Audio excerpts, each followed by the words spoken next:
Hello, I'm Katie, and I'm going to be talking to you for a little bit about Quaker women. We were, of course, due to be meeting face to face, but the coronavirus has put paid to that. So here we are instead, talking remotely. I'm very glad that I'm nevertheless able to contribute to this cause, which I know that I will be donating to. Because we would have been initially meeting in order to raise some money for the Lichfield Hope support group, we're proposing that this is still what this talk can do. I know that I will be donating to this cause, and there's a suggested amount on the screen there. Please feel free to pause my talk at any point to take down these details. I'm going to be breaking the talk into fragments. It will be a 30-minute talk, but it needs to be shorter because of problems uploading it. And indeed, I'm going to take myself off the screen after this first section, which will not only be more comfortable for me, but actually may help us to upload the talk slightly more easily. So, to begin then, I'm going to be talking to you today about Quaker women from the 17th century, and each of the women that I talk about is actually representative. Their contribution to the formation of the Quaker movement is evident in their works as well as in their lives. Theirs is a life spent in the faith, searching for a religious experience that connected them to their God as well as to each other. The people I'll be talking about are the kinds of women that make up the movement, and they're the sorts of women who were visible in the way that they practiced their faith. The female in this image portrays a 17th century woodcut, is portrayed in a 17th century woodcut, and it's a little alarming. It is a company of women preachers. Now, women preachers were unusual in the 17th century, and what is unusual can produce fear and hostility, of course. And this will be a necessary context through which we'll be understanding Quaker women. Of course, they did encounter hostility. But I don't want this to be the only way that we think about women in the period. And indeed, I do want us to understand from the start that they garnered respect. That I want to show that there's an acceptance of the role that women played within the church, and indeed we can trace that it was a vital role. Now, there are many different ways to convey this, but my way is to trace it through print culture. So we're going to begin with some parameters. What you can see on the screen is a part of a table produced by Patricia Crawford and Richard Bell in a very important early work, a statistical analysis of women's printed writings, 1600 to 1700. I've given you just a few entries. The first entry shows the position that we're at the start of the century, 1600 to 1605, when only 7 of all of the editions published during that time were by women. This is obviously a minuscule amount. What literary historians, know about the period, nevertheless, is that women were writing much more than this, but they were writing for manuscript, of course. When we move on to the second bullet point, we can see that in 1641 to 1645, 57 editions were published. So this is quite a dramatic increase in the number of texts. This is a response not only to print culture changing, but to society in general changing. Because as you know, this corresponds to the period in which there was the Civil War. And not only did that sort of affect the whole of the country, it also led to a breakdown in censorship, and that primarily, of course, then will open up channels for people to print that hadn't existed before.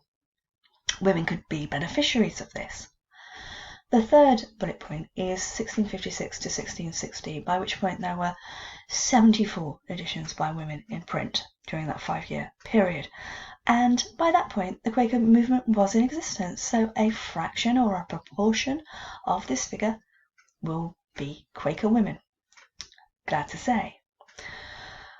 This also corresponds to a peak in the production of women's writing. Crawford and Bell traced this right across the century, and this was one of the high points. Another of the high points occurs again at the end of the century in the 1690s. So the final 2 bullet points represent the amount of work published by women in that decade. And you can see that's also really quite high. One of the things I'm really interested in at the moment is how we deal with reprints, because you can see indeed that reprints are quite a significant contribution to that final number as well. But I'm still working with that, so I'm not going to talk too much about it today. Let's move on then. On the screen in front of you, I've already indicated that print culture was expanding during the 17th century and that women writers were one beneficiary of this change, and Quakers were another. The very earliest Quaker writers give no printer or place of publication, but by the mid-1650s there were details, publishing details on the page, the title page, or in the colophon of who published the text. And what this shows really clearly is that by the mid-1650s, Quakers had links to the London print trade. And this is important because it gives the movement a way to maximise its impact. Through the studies I've put on the screen, which represent, of course, only a fraction of the work that's been done on Quaker printing, we can see several things. Because this is about trying to quantify and qualify what's going on in print culture. And it's undeniably clear from these studies that Quakers grasped the importance of print, its usefulness to their cause. They were prolific in terms of the number of writers they printed. They were also able to target particular regions, to go into an area, to find the most important people there, to speak to the causes that mattered there, and to proselytise by kind of distributing their material there as well. And we also know, and this is particularly from the work of Kate Peters, whose book cover is on the right-hand side of this screen, that print was very responsive. There was quite a quick turnaround, less than 3 months from manuscript to publication. And that's really important because it means that Quakers can really make their very current trends very visible. And so this is part of the decade where Quakers were emerging, and they emerged precisely in tandem with the expansion of print. So they were able to capitalise on print markets. They didn't just do this kind of through a kind of standard way of printing texts. These Quakers also had women playing a part.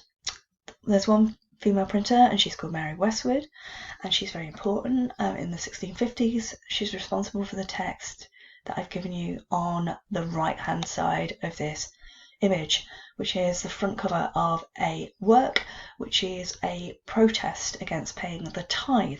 The tithe was the fact that you had to pay a portion of your income towards the maintenance of the state church. Quakers didn't worship there, so they believed that they shouldn't have to pay. And 7,000 women signed their name to say that this is an unjust tax. This text then is not only a really important piece of religio-political writing, it's also an extraordinary work of publishing, since Mary Westwood, the printer, typeset all those names, which makes her a total hero. Maureen Bell has also shown just how important Mary Westwood's work was to early Quakerism. It put forward some of the most radical ideas. The second woman on the screen, Tay Sol, is also extraordinary. Now, Alison McNaught from kind of London University is currently writing her PhD, and some of that we'll consider soul. I've been lucky enough to read Alison's work in advance of its publication, and I'm so pleased to be able to say that she's found and proven that Tay Sol is the leading printer of the later period. So we'll all look out for that with great enjoyment when it comes out. So this is the first part of the talk then, now ended, and we'll pause it here and I'll see how effectively I can upload it. See you in a minute.